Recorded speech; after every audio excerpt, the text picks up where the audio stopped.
গতকাল শ্বশুরবাড়িতে এসেছি, এসে দেখি বিশাল আয়োজন আমার জন্মদিন নিয়ে।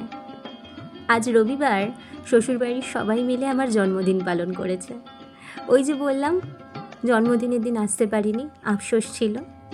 আজ আর কোনো আফসোস নেই। শাশুড়ি মা নিজের হাতে আশীর্বাদ করছেন আমাকে। আশীর্বাদ করে চন্দনের ফোঁটা দিয়ে বললেন ভালো থেকো। আর ওই যে পায়েস খাইয়ে দিলেন, পায়েসটা নিজে হাতে তৈরি করেছেন আমার কাকি শাশুড়ি মা।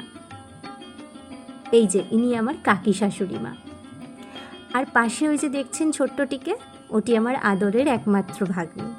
সে ভীষণ উৎসাহী, আজ মিমির জন্মদিন, তাই সে সকাল সকাল চলে এসেছে। আর ইনি আমার শ্বশুর মশাই, বাবা। বাবা নিজে হাতে করে সব বাজার করেছে বৌমার জন্য, বৌমার জন্মদিন বলে কথা। আর এই যে আমার কাকি শাশুড়ি মা, কাকি, সারা দিন ধরে আমার সাথে রয়েছেন। তুমি ভালো থেকো, সুস্থ থেকো, তোমার আজ জন্মদিন। আর এবার যে আশীর্বাদ করছে তার কাছে আমার শাশুড়ি নিরাপদ। আর আমরা আমার শাশুড়িকে তার কাছে রেখে নিশ্চিন্ত। আমার শাশুড়ি মা যেহেতু অসুস্থ, তাই বাসন্তীদি সারা দিন ধরে শাশুড়ি মাকে দেখে রাখেন। এবার বাসন্তীদির আশীর্বাদের পালা। বাসন্তীদি কিন্তু বৌমণি বলতে অজ্ঞান, ভীষণ ভালোবাসে তার বৌমণিকে। তাই বাসন্তীদি আশীর্বাদ করে পায়েস খাইয়ে দিল, আবার একটা গিফটও দিয়েছে কিন্তু, আর বলল খুব ভালো থেকো। নিজের ছেলের বউয়ের মতোই আমাকে ভীষণ স্নেহ করেন। আর এবার আমার বরের পালা, যিনি আসমাকে আশীর্বাদ করবেন। ও না, তার আগে আমার ভাগ্নির সাথে একটা ফটো সেশন আছে। ও ভীষণ উৎসাহী আজকে আমার জন্মদিন নিয়ে। সবার রিকোয়েস্টে আমার বর আশীর্বাদ করতে এসেছেন। তিনি প্রথমে বলছিলেন যে না, আমি তো আশীর্বাদ করেছি, আবার কেন করব।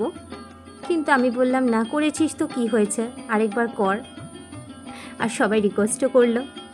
আমার ননদ নন্দাইরা সবাই এসছিল, আমার বরের সব বন্ধুরা এসছিল। সবাই মিলে সবাইকে সাথে নিয়ে খুব ভালো কেটেছে আজকের দিন। আর ওই যে দেখুন, আমি হাত পেতে চাইছি আমার গিফট কোথায়, দে। না, গিফট যদিও সে দিয়েছিল আগে। আর এই যে গিফট দিল আমার বোন, আমার যা, তার ছোট্ট উপহার ছিল আমার জন্য। আমি ভীষণ খুশি সবার আনন্দে, সবার আশীর্বাদে, সবার ভালোবাসায়। আমার ভাগ্নির আবদার, মিমিকে সে একবার আশীর্বাদ করবে। ঠিক যেমন করে সবাই আশীর্বাদ করেছে, ঠিক সেইভাবে সেও তার মিমিকে আশীর্বাদ করবে। বেশ, তাই হোক। ধান দুব্য দিয়ে, চন্দনের ফোঁটা দিয়ে পায়েস খাইয়ে দিল। আবার আমি যখন বললাম আমি তোকে করি, সে ভীষণ খুশি। বাচ্চারা বোধহয় এরকমই সরল হয়, এরকমই সহজ সরল থাকুক সব সময়ও, আর এরকম ভালোবাসুক, ভালো রাখুক সবাইকে। আবার দেখুন না, কি সুন্দর আগুনের তাপও আমার মাথায় দিয়ে দেবে। আজ বাড়িতে প্রচুর কিছু রান্নাবান্নাও হয়েছিল। রান্নার দিদি খুব যত্ন করে সব রান্না করে দিয়ে গেছেন, আর সবাই খুব আনন্দ করে সব খাওয়া দাওয়া করেছে। কিন্তু আমি কিছুই ভিডিও ক্লিপিং নিতে পারিনি, সারাদিন ভীষণ ব্যস্ত ছিলাম, তাই আর নেওয়া হয়ে ওঠেনি। সব কিছু শেষে আমাদের কিছু ফ্যামিলি ফটোগ্রাফ, এই দিয়ে শেষ হলো আমার আজকের জন্মদিন।